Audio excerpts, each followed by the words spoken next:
Bonjour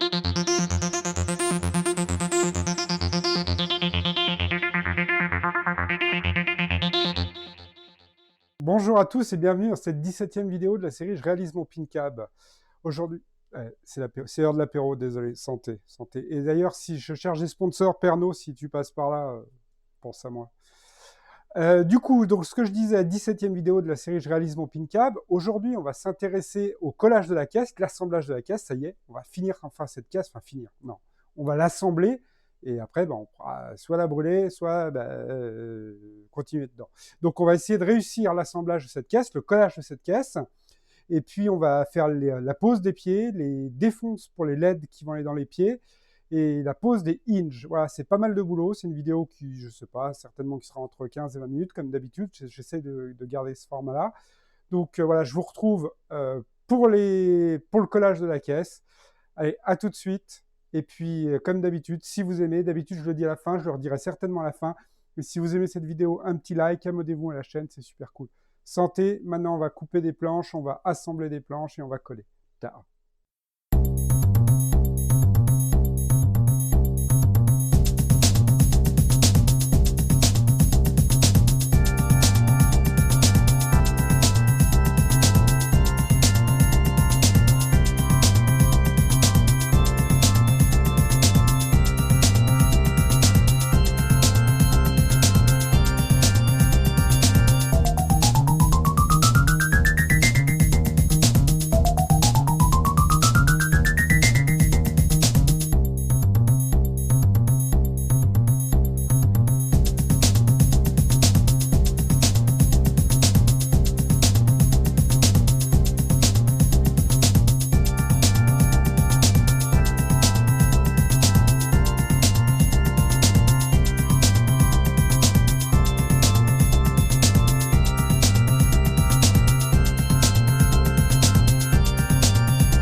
Voilà, maintenant que notre caisse est collée et assemblée, on va s'intéresser à l'emplacement des pieds, au perçage des pieds, à la pose des pieds et également les défonces pour incruster les LED. Parce que comme vous le savez, je vous en avais parlé, je vais incruster des LED derrière les pieds, hop, qui seront cachés derrière ce plexi, là, derrière ce plastique. Alors je vais essayer de le poncer pour le rendre opaque et si j'arrive pas, si le résultat est pas bon, j'en achèterai d'autres, des opaques, de façon à ce que ça fasse de la diffusion de lumière. Ça, ces caches, ils vont être derrière les pieds, de façon à ce que ça diffuse, ça laissera l'espace du plastique pour diffuser les LED. Pour faire la défonce de mes LED, il faut que je les cache derrière le pied. Donc il faut que je pose mon pied et que je dessine autour pour encastrer les LED à l'intérieur de ce pied. Par contre, au début, je voulais faire les défonces de la caisse les éléments dépliés, sans qu'elles soient assemblées. Ça me semblait un petit peu bizarre parce que je me suis dit, je vais pas être juste. Je préfère d'abord fixer les pieds, être sûr qu'ils soient à bonne hauteur, qu'ils soient vraiment bien placés. Comme ça, ensuite, je pourrais détourer au crayon de papier autour et j'aurai mes cotes précises pour faire mes défonces. Même si ce sera moins pratique, je vais devoir retourner la caisse, mais en contreplaqué, c'est super léger. Je vais la mettre en hauteur, à droite, à gauche, je vais la retourner de façon partout. Et puis, du coup, je vais pouvoir faire des cotes qui sont exactes. Pour ça, qu'est-ce que j'ai fait? Donc, j'ai placé mes pieds. La norme, il n'y a pas vraiment de norme, mais on va dire que la moyenne, c'est 91 cm. Que la log bar, ici, l'arête de la log bar, soit à 91 cm du sol. Alors, j'ai posé mon pied. J'ai laissé à peu près 3 cm ici, de façon à pouvoir 2 cm de filetage, de pouvoir gagner 2 cm, si je veux le baisser encore un peu, ou alors de le dévisser si je veux monter un petit peu. Alors bon, moi je suis pas très grand, je fais 1m76, il y a ma fille aussi, qui a 7 ans, donc qui est pas très grande, qui joue, qui a pas envie de monter sur un escabeau ou un tabouret. Donc 80 cm pour moi, du sol, c'est très bien. Donc voilà, pour les mesurer, je me suis laissé 3 cm ici entre le bas de ce bout de pied, on va dire, et le bas du pied du flip. Et puis j'ai posé mon pied sur la caisse. J'ai mesuré 91 cm du bas de mon pied jusqu'à la log bar. J'ai mis des serre-joints. Et là, je vais pouvoir repérer le centre avec un tournevis. Je vais pointer entre ici, je vous montre sur celui-ci, le centre, là où je dois percer, je vais pointer au tournevis comme ça. Quand je vais mettre mon gabarit, j'ai imprimé un gabarit disponible sur le site Monte ton Cab. Bien vérifier que le gabarit soit compatible avec vos pieds, hein. C'est du Stern, donc ça va très bien. Je vais pouvoir le placer et percer pile poil dans le gabarit. Je vais quand même enlever le bas après, faire les mesures depuis le haut de la caisse, depuis le bas de la caisse, pour être sûr d'être identique de deux côtés. On n'est pas des bossus, on va pas commencer à avoir une machine qui fait de travers. Donc voilà, c'est comme ça que je vais procéder. C'est peut-être pas la meilleure façon. Peut-être que j'aurais mieux fait de défoncer les éléments complètement à plat. Oui, non, je sais pas. Je pense qu'avec ma petite affleureuse, ça va bien se passer. J'espère. Sinon, je fous le feu à la caisse, je refais une autre. Tant pis. Donc voilà, j'ai mis des serre-joints pour le maintenir. J'ai mesuré 91 cm en laissant 3 cm de pied en bas. Hop. Et puis, je vais faire mes tracés. Je vais faire mes perçages des deux côtés. Identique. Hein.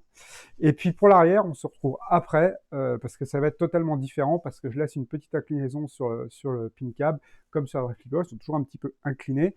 Je crois que c'est 6,5% de pente, quelque chose comme ça, je me rappelle plus, je suis pas très fort en calcul, donc je vais regarder après sur le PC, et puis on en parle dans la suite.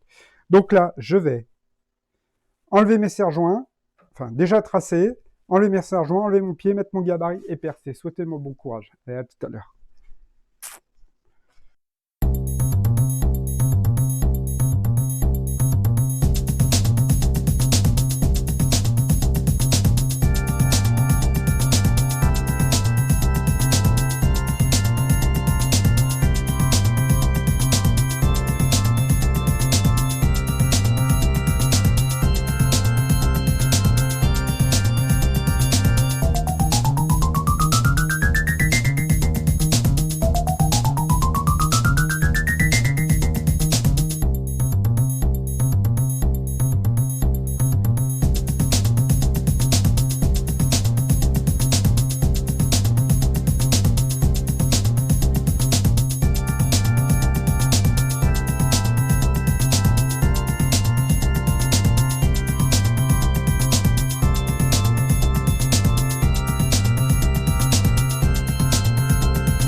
On se retrouve maintenant pour parler de l'arrière du pin cab, des pieds arrière du pin cab.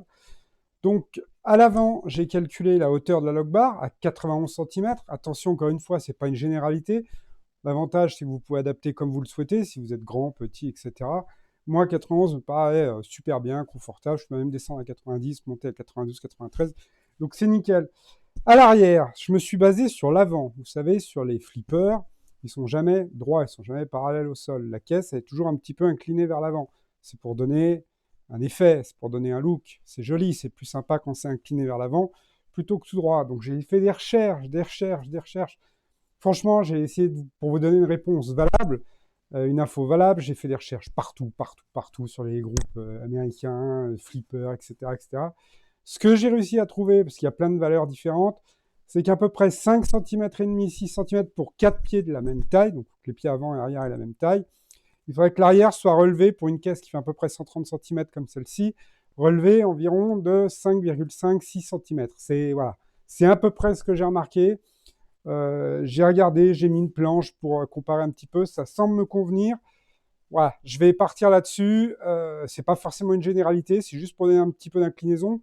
5,5 cm sur 1,30 m. Je vous laisse calculer un petit peu l'angle, c'est un peu complexe. J'ai essayé plein de sites et tout. Bon, je me suis un peu perdu. Mais voilà, ça semble être correct. On verra le résultat. Je le poserai par terre après. Si ça ne va pas, on bouchera les trous, on refera à côté. Mais voilà, j'ai regardé, ça doit être ça. Donc, je me base sur la distance que j'ai à l'avant entre le bord de la caisse et le bas du pied. Et je rajoute 5,5 cm pour qu'il soit plus bas. Et puis là, de la même façon, je vais faire mes perçages ici. Et puis pour le pied, l'autre côté. Une fois que ça se sera fait, je vais dessiner autour de mes pieds. Pour pouvoir faire mes défonces et je vais attaquer les défonces de la caisse pour l'intégration des LED. Allez, c'est parti, je vous retrouve après. Bien évidemment, il fallait que je fasse une connerie, donc du coup, on n'a pas vu le perçage à l'arrière, mais bon, vous l'avez compris, c'est le même qu'à l'avant. Donc maintenant, j'ai démonté les pieds de la caisse, je l'ai posé par terre entre-temps, bah ça va pas filmer. Je l'ai posé par terre entre-temps, donc les dimensions étaient nickel, ça allait super bien, elle avait sa petite inclinaison, pas comme ça, pas non plus pas assez, enfin c'était nickel. Voilà, donc ça me va très bien, comme je l'ai dit. Donc maintenant, il va falloir que je fasse mes défonces sur le côté, là, autour des pieds, pour pouvoir intégrer mes LED. LED en 60 LED par mètre, parce que sinon, en 144, elles ne sont pas assez souples pour faire les angles, et c'est la merde. Donc ce que je vais faire, c'est mesurer avec mon pied à coulisse la largeur de mon bordeaux, donc pour la défonce, il faut que je fasse 10 mm. Et puis, la hauteur de mes LED, je suis à 2. Je vais défoncer à 2,5, comme ça je serai tranquille. Elles ne vont pas toucher, même 3. Je vais défoncer à 3 mm. Et puis, sur 10. 10 mm de large sur 3 de profondeur. Donc maintenant, je vais les dessiner. Donc, une super affaire, ça. Je ne sais pas encore comment je vais m'y prendre exactement. Mais on va trouver. Hein. Allez, c'est parti. Pili, pili, pili. En fait, je vais pas me faire chier à les tracer, je vais les défoncer directement. Donc j'ai réglé à 3 mm. Et puis on va y aller à main levée. On n'a pas peur. C'est parti.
Voilà, on a maintenant défoncé les rainures pour passer les LED au niveau des pieds. Donc, il va me rester encore 2 trous à faire dans cette caisse. C'est pour les hinges. En fait, voilà, les hinges, ils doivent traverser, puisqu'en fait, il y a cette petite vis qui vient à l'intérieur, diamètre 12, que je vais passer à l'intérieur. Et puis, avec cette vis, avec un carré dessus qui va s'enfiler dans le hinge, là, ça va pouvoir faire le pivot. Donc, il va falloir que je fasse un perçage de 12 de ce côté-là et de l'autre côté. Qu'est-ce que j'ai fait pour préparer? Je ne vais pas faire mon fronton maintenant, je n'ai pas décidé de le faire tout de suite parce que j'attends encore des choses. Donc j'ai posé une simple planche comme ça qui va ressembler à celle qui sera pour le fronton. Et puis j'ai placé mon hinge à 3 cm. Donc ça c'est un hinge sterne. Je l'ai passé à 3 cm du bord. Donc ici, je suis à 3 cm du bord. Parce que je ne le mets pas trop près, parce que les vis vont dépasser dans la caisse, les vis qui vont fixer le hinge au fronton, elles vont dépasser dans la caisse. Et comme j'ai besoin derrière le speaker panel de faire une impression 3D pour mettre des LED, etc., je ne veux pas avoir des vis qui sont trop près, elles vont me gêner. Donc du coup, voilà, l'arrière du hinge est à 3 cm de bord de caisse. Je mets un serre-joint, je le plaque bien. Et là, j'ai déjà fait mon petit repérage au crayon de bois, en plein centre de mon carré, et c'est là que je vais percer mes 12 mm. La même chose de l'autre côté. Allez, ça c'est bon. Je vous retrouve après ça.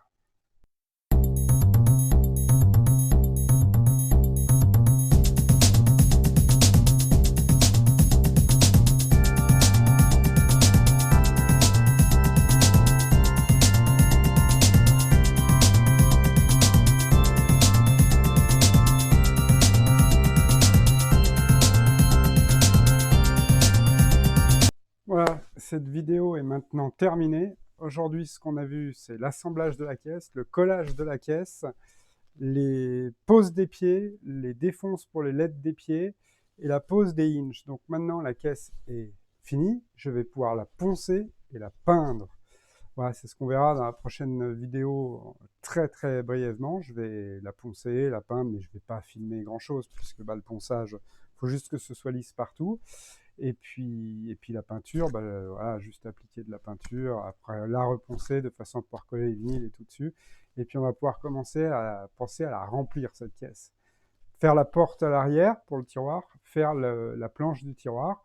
On verra ça, tout ça dans la prochaine vidéo. Je vous remercie d'avoir suivi. Si ça vous a plu, mettez un petit like, mettez un j'aime, abonnez-vous, etc., etc. Allez, à bientôt. Bonne soirée.